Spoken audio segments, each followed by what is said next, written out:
నిలబడలేకపోయేదాన్ని, కూర్చోలేకపోయేదాన్ని. ఆ రోజు నుంచి ఫెయిల్ లేదంట, పని చేసుకోవడం జరుగుతుందంట. గట్టిగా చెప్పలు కొట్టండి.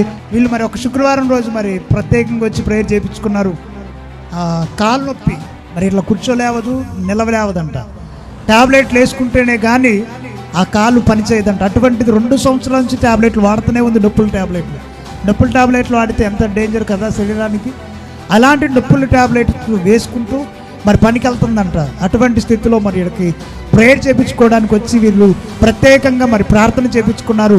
నేను వీరి కొరకు ప్రార్థించాను. ప్రార్థించిన వెంటనే దేవుడు స్వస్థపరిచాడు. హల్లెలూయా.